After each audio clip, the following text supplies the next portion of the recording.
Hello everyone, this is C S Vikram Sirohi and welcome to affordable classes. और JIGL की हमारी class है। जेआईजीएल में हम फर्स्ट चैप्टर कर रहे थे सोर्स ऑफ लॉ का। सोर्स ऑफ लॉ का हमारा फर्स्ट चैप्टर चल रहा था, जिसमें हमारी ऑलरेडी 2 क्लास हो चुकी है। आज ये हमारी थर्ड क्लास है, जिसमें आज हम बात करेंगे सोर्स ऑफ लॉ की। किसकी बात करेंगे? Source of Indian law. Indian law कहाँ से बना, कैसे बना, उस बारे में हम बात करेंगे। क्लियर है? तो सोर्स की बात करते हैं। अगर मैं बात करूं सोर्स ऑफ इंडियन लॉ की, इंडियन लॉ कहां से बना, तो उसके 2 सोर्स हैं। एक है primary source of Indian law, primary source of Indian law, और दूसरा है सेकेंडरी सोर्स ऑफ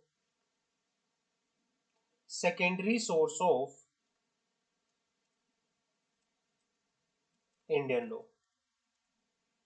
समझ आ गई? एक है प्राइमरी सोर्स, एक है सेकेंडरी सोर्स। तो सबसे पहले हम स्टार्ट करते हैं प्राइमरी सोर्स के बारे में। प्राइमरी सोर्स ऑफ लॉ क्या है कि भाई, प्राइमरी सोर्स क्या है? फर्स्ट टाइम लॉ जो ये बने, इंडियन लॉ, इनका प्राइमरी सोर्स क्या है? प्राइमरी सोर्स ये कहां से बने थे पहली बार? Primary sources of Indian law. तो सबसे पहले जो भी लॉ बने हैं वो कस्टम से बने हैं, रीति रिवाजों से बने हैं। जो भी पुराने टाइम में लोग कस्टम फॉलो करते थे या रीति रिवाज फॉलो करते थे, वो एक प्राइमरी सोर्स ऑफ लॉ हुआ करता था। जिस जिस तरह से लोगों के रीति रिवाज के अकॉर्डिंगली लोग क्या करते थे, अपने लॉ बनाते थे। समझ आ गई? तो कस्टम लॉ या कस्टमरी लॉ कह लो इनको, कि जो ये था, ये प्राइमरी सोर्स ऑफ लॉ था। कोलिन की डिक्शनरी कहती है कस्टम क्या होता है। कस्टम एक, अगर मैं कस्टम की बात करूं, कस्टम का मतलब होता है जो रिवाज होते हैं, रीति रिवाज होते हैं, कि किस तरह से लोग रहते हैं, किस तरह से लोग बिहेव करते हैं, किस तरह से लोग सोसाइटी के अंदर ट्रेडिशन को फॉलो करते हैं। तो मतलब एज पर the Collin dictionary, custom is an activity. Custom क्या है? कस्टम जो आप रीति रिवाज फॉलो करते हैं, कस्टम एक एक्टिविटी है। Custom is an activity. Custom एक एक्टिविटी है। एक्टिविटी किस चीज की है? Activity of behaving. Activity, a way of behaving. Behaving कि भाई किस तरह से बिहेव करना है। और an event which is usual, which is usual और ट्रेडिशनल। मतलब ये कहना चाह रहा है कि एक एक्टिविटी होती है बिहेव करने की, या कोई इवेंट होता है, या कोई ट्रेडिशन होता है। ये क्या है? कस्टम क्या होता है? कोई वे ऑफ बिहेव करने का, एक एक्टिविटी होती है वे ऑफ बिहेव करने की। इवेंट होता है जिसको यूजली या ट्रेडिशनली क्या करते हैं सोसाइटी के अंदर, एक सोसाइटी में कोई इवेंट या सोसाइटी का कोई ट्रेडिशन जो होता है, उसे क्या कहते हैं? कस्टम कहते हैं। Custom is the most ancient. Ancient का मतलब होता है पुराना, पुराना। सबसे पुराना सोर्स ऑफ लॉ जो है वो कस्टम है। मतलब पहले जो पुराने टाइम में लॉ बनते थे, पुराने टाइम के अंदर कोई भी लॉ बना दिया जाता था भारत के अंदर, इंडियन जो भी लॉ बनता था, वो पहले सबसे पुराने टाइम में रीति रिवाजों के बेसिस पे बनता था। समझ आ गई? रीति रिवाजों के बेसिस पे बनता था। भाई आप, कस्टम क्या होते हैं? एक एक्टिविटी होती है कि बिहेव कैसे कर रहे हो, कोई इवेंट होता है या कोई ट्रेडिशन होता है सोसाइटी के अंदर। समझ आ गई? और कस्टम जो है एक मोस्ट एंशियंट, एंशियंट मतलब पुराना, सोर्स ऑफ लॉ है, and has held the most important place in the past. और पुराने टाइम की अगर मैं बात करूं, कस्टम का लॉ बनाने में बहुत ही महत्वपूर्ण रोल हुआ करता था। बट आज के टाइम में जैसे जैसे मॉडर्न लोग, जैसे जैसे अब क्या हो गया है, आज के टाइम में इतनी मॉडर्न सोसाइटी हो गई है ना, सब इतने ओपन माइंडेड हो चुके हैं। तो आज के टाइम पे इसका जो ये रीति रिवाजों का जो वो है इम्पोर्टेंस है लॉ बनाने में वो थोड़ा कम हो गया है।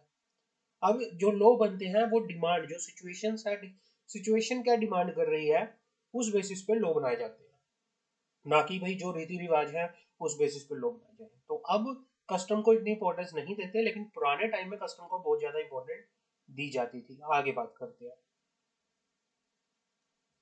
Study of ancient law show that in the primitive society, the lives of the people were regulated by the custom, which developed spontaneously according to circumstances.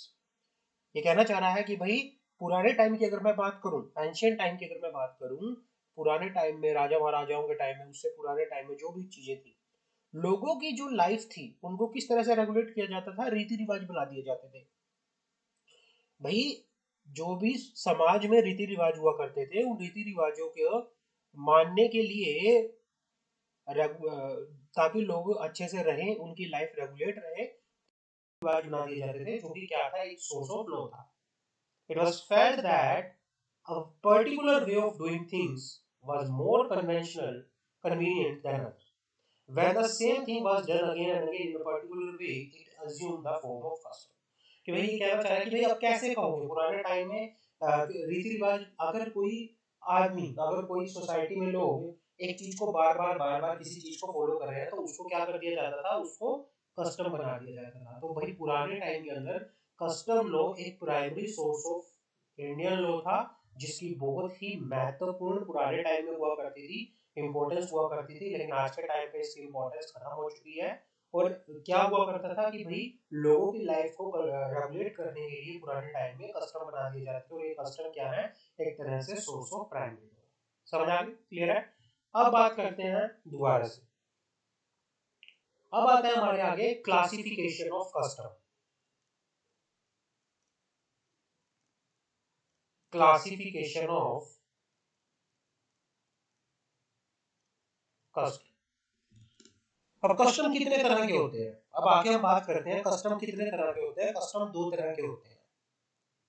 Custom दो तरह के होते हैं, custom without sanction, custom without sanction, और दूसरा custom having sanction.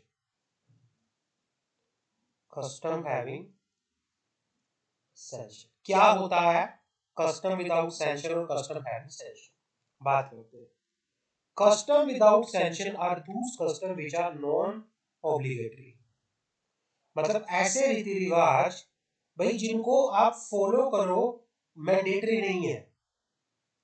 ये कहना चाह रहा है कि भाई ऐसे कुछ रीति रिवाज होते हैं, चाहे वो मर्जी होती है, आप उसको फॉलो करो या ना करो, आपकी मर्जी है, वो नॉन ऑब्लिगेटरी है। And are observed due to pressure of public opinion, आप उसको मानते क्यों हो, लोगों के प्रेशर में आके। भाई एक समाज में आप रहते हो, मान लो क्या हुआ कि एक पर्टिकुलर सोसाइटी के अंदर एक पंजाबी पर्सन है और वो साउथ इंडिया में जाके मद्रासी कल्चर को अडॉप्ट करे, वहाँ के लोगों का मतलब जो ओपिनियन रहता है, एक पब्लिक प्रेशर में आके हो सकता है कि भाई वो उसको क्या करे, ऑब्जर्व करना शुरू कर दे, कस्टम को, रीति रिवाजों को मानना शुरू कर दे। बट क्या नहीं, उसके लिए मैंडेटरी नहीं है ये चीज, है ना। सिर्फ ये है कि भाई अगर उसको उस सोसाइटी में बड़े अच्छे से रहना है तो रीति रिवाजों को फॉलो करना पड़ेगा, अदरवाइज वो थोड़ा सा अलग से महसूस करेगा अपने आप को। बट कस्टम विदाउट सैंक्शन के अंदर उसके ऊपर ऑब्लिगेशन नहीं है कि भाई आपको मानना ही मानना है। समझ आ गई, क्लियर है। These are called positive morality, इसको क्या बोला जाता है, एक पॉजिटिव मोरालिटी, कि भाई आप जिस सोसाइटी में रहो, आप मोरालिटी को देखते हुए उस सोसाइटी के जो रीति रिवाज हैं उनको फॉलो करते हो, बट आपके ऊपर किसी तरह से ऑब्लिगेशन नहीं है, आप फॉलो करो या ना करो। क्लियर है, समझ आ गई। आगे बात करते हैं कस्टम हैविंग सैंक्शन। अब हमारे सामने आता है custom having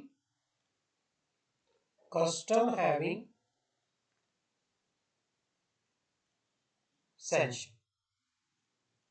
Custom having sanction are those custom which are enforced by the state. यहाँ state का मतलब है गवर्नमेंट, ये वो रीति रिवाज, ये वो कस्टम होते हैं जिनको एनफोर्स किया जाता है गवर्नमेंट के द्वारा। It is with these custom that are concerned here.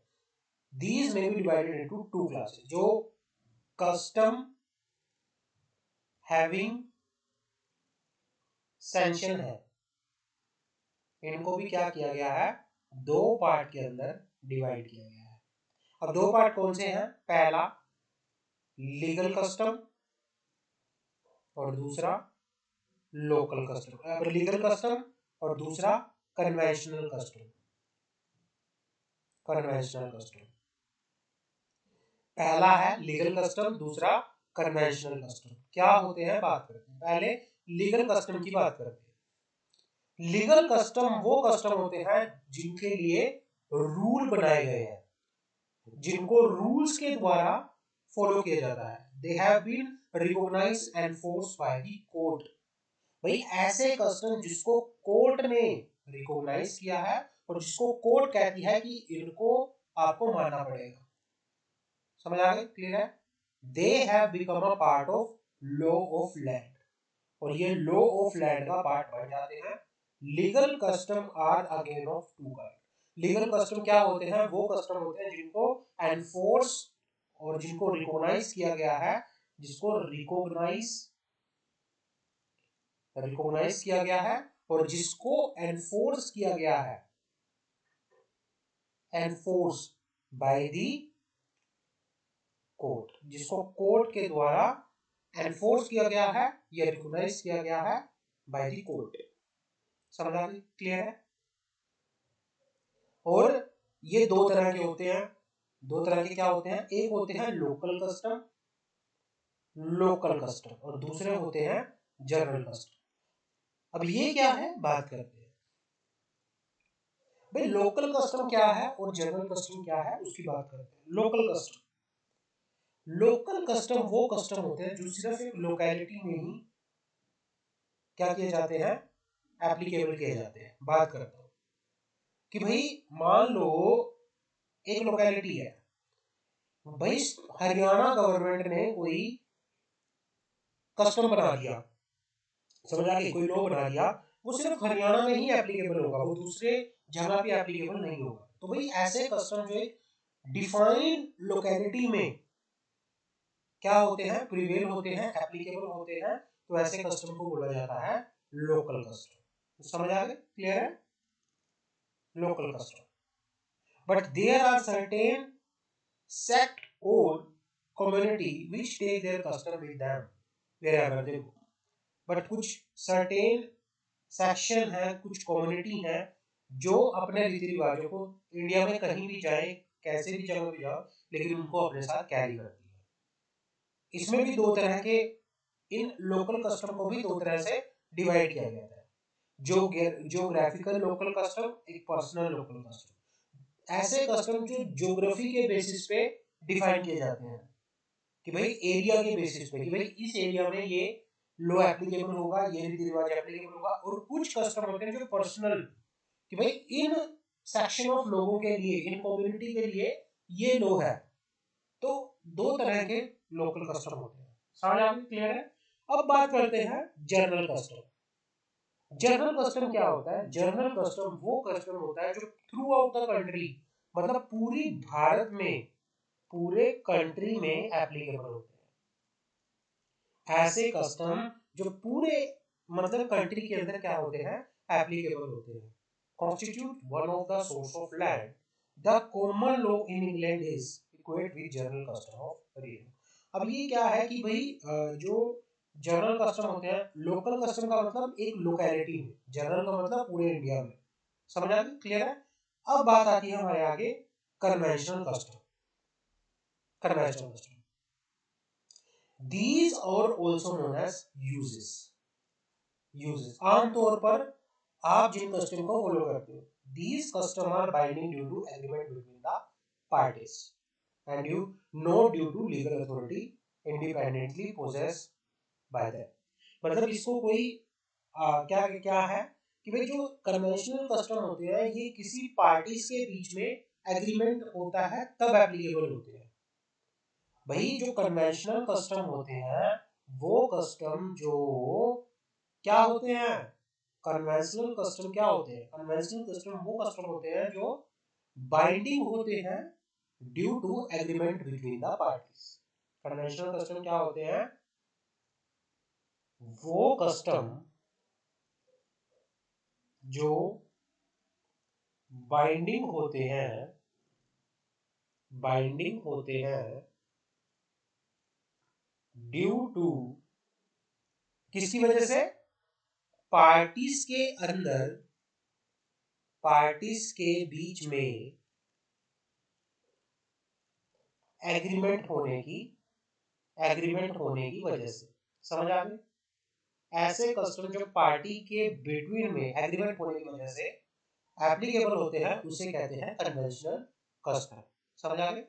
इनको कोई लोकल लोकल अथॉरिटी, कोई स्टेट इनको क्या नहीं करती, इंडिपेंडेंटली पोजेस नहीं करती। Before a court treat the conventional custom as a incorporated in a contract. Following condition must be satisfied. मतलब अगर किसी कन्वेंशनल कस्टम को इनकॉर्पोरेट करना है तो उसके लिए क्या कंडीशन होनी चाहिए, it must be shown that convention is clearly established and fully known to the contracting party.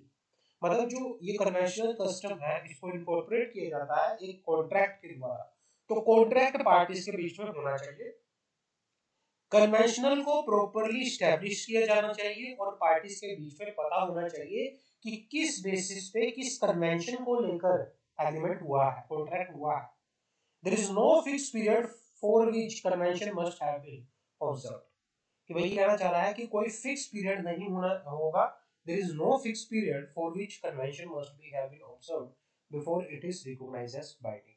Convention can not alter the general law of land. ऐसा कोई भी कन्वेंशन नहीं होनी चाहिए जिससे जनरल लॉ ऑफ लैंड क्या हो रही है, चेंज हो रही है। इट मस्ट बी रीजनेबल, एक रीजनेबल कन्वेंशन होनी चाहिए। और like legal custom, convention custom में आल्सो भी क्लासिफाई एज जनरल और लोकल। जो हमने ऊपर पढ़ा था कि भाई कन्वेंशन कस्टम भी दो तरह की होती है, जनरल कन्वेंशन कस्टम, लोकल। कि भाई जनरल मतलब जो थ्रू आउट एक पूरे एप्लीकेबिलिटी जिसकी रहती है पूरे कंट्री में, और लोकेलिटी का मतलब ऐसी कन्वेंशंस भाई जिसका एक लोकेलिटी में क्या होता है एप्लीकेबिलिटी रहती है, तो वो लोकल कन्वेंशन होकर यहाँ पर चलती है। तो ये हमारे पास है सोर्स ऑफ लॉ, जिसमें हमने प्राइमरी सोर्स ऑफ लॉ पढ़ा। प्राइमरी सोर्स ऑफ लॉ क्या होता है, कितने तरह के होते हैं, वो हमने बात की और इसके बारे में हम बात करते हैं। अब बात करते हैं कि भाई रिक्विजिस्ट ऑफ अ वैलिड कस्टम। भाई एक वैलिड कस्टम के लिए क्या क्या चीजें होना बहुत जरूरी है। एक कस्टम को आप कब कहोगे, एक रीति रिवाज को आप कब कहोगे कि एक वैलिड रीति रिवाज है। A custom will be valid at law and will have a binding force only fulfil the following essential condition. भाई अगर किसी रीति रिवाज को आपको सोसाइटी में लॉ की तरह एप्लीकेबल करना है ना, तो उसके लिए क्या कंडीशंस एप्लीकेबल होनी चाहिए। एंटिक्विटी, इमेमोरियल, इमेमोरियल का मतलब custom to be valid must be prove to be immemorial. It must be ancient, मतलब ये एंशियंट होना चाहिए, ये पुराना, मतलब ये होता है कि पुश्ते जिसको मानती आ रही है ना। एंशियंट का मतलब होता है कि सबसे पहले it must be ancient, it must B immemorial. कि भाई जिस कोई ऐसा रीति रिवाज, कोई ऐसा रीति रिवाज जिसको आपकी पुश्तें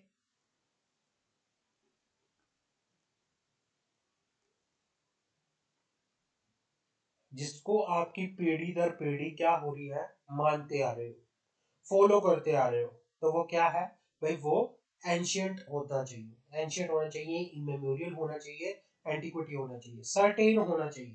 भाई कोई भी कस्टम आप फॉलो कर रहे हो वो सर्टेन होना चाहिए, डेफिनेट होना चाहिए, वोक नहीं होना चाहिए या एम्बिगुअस नहीं होना चाहिए। मतलब आप लोगों को पता ही नहीं है कि भाई आप क्या क्या रीति रिवाज मान रहे हो।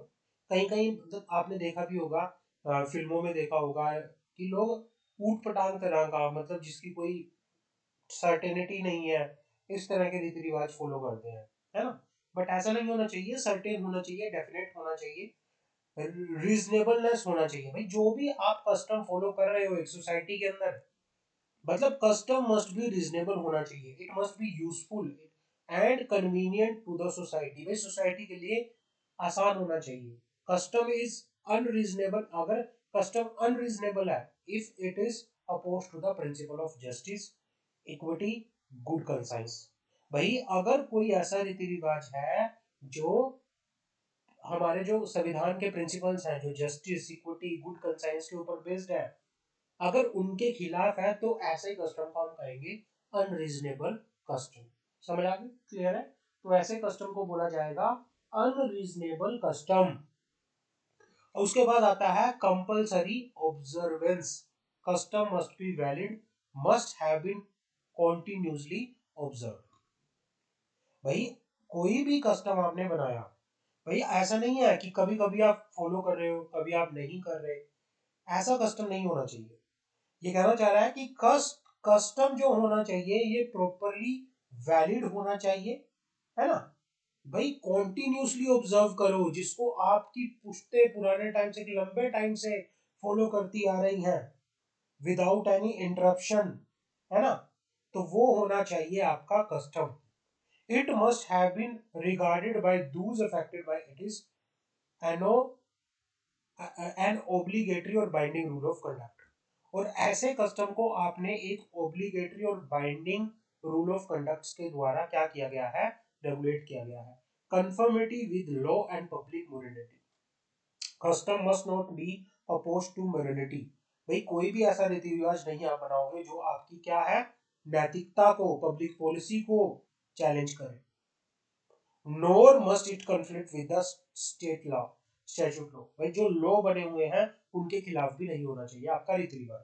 If a custom is expressly forbidden by the legislation and abrogated by statute, it is inapplicable. भाई अगर कोई भी ऐसे अपना कस्टम बनाया, कोई भी आपने ऐसा अपना रीति रिवाज बनाया जो क्या कर रहा है, जो किसी, जो आपके जो संविधान के खिलाफ है, जो या किसी मोरालिटी के खिलाफ है, या किसी जर्नल लॉ के खिलाफ है, तो ऐसे कस्टम को एप्लीकेबल नहीं किया जाएगा। Unanimity of opinion. Custom must be general और universal. If practice is left to individual choice, it can not be term as custom. समझ आ गई? क्लियर है? आगे बात करते हैं। अब हमारे सामने आता है peaceful, peaceable enjoyment. Custom must have been enjoyed peaceably without any dispute in the law court or otherwise, or consistency. There must be consistency among custom. Custom must not come into conflict with other established custom. तो ये क्या है, ये custom की बात यहाँ पे हो रही थी कि भाई कस्टम क्या है, कितनी तरह के होते हैं, कैसे होते हैं, उसके बारे में हमने प्राइमरी सोर्स ऑफ लॉ के अंदर हमने बात की। सबसे पहले कस्टम की, हमने किसकी बात की, कस्टम की। तो ये इस वीडियो में हमने पूरा कस्टम की बात की, तो प्लीज इसे अच्छे से देखो। इसमें हमने प्रॉपरली क्या किया है, कस्टम की बात की है। इसमें हमने क्या किया है, प्रॉपरली कस्टम की बात करके यहाँ पर चली। क्लियर है? समझ आ गई? तो नेक्स्ट क्लास में हम नेक्स्ट बात करेंगे, थोड़ा थोड़ा इसको करके चलेंगे आपको, ताकि साथ के साथ समझ आए। ज्यादा मैं इसको नहीं कराऊंगा इसमें, क्योंकि थोड़ा ये टेक्निकल भी है, तो आपको थोड़ा थोड़ा थोड़ा थोड़ा इसमें हमारी 2 क्लास और लगेगी, और 2 क्लास के बाद इसको फिनिश कर देंगे इस वाले चैप्टर को। समझ आ गई? क्लियर है? तो नेक्स्ट क्लास में इस चैप्टर में मिलते हैं। अभी के लिए इसमें इतना ही है। थैंक यू सो मच, मिलते हैं नेक्स्ट क्लास के अंदर।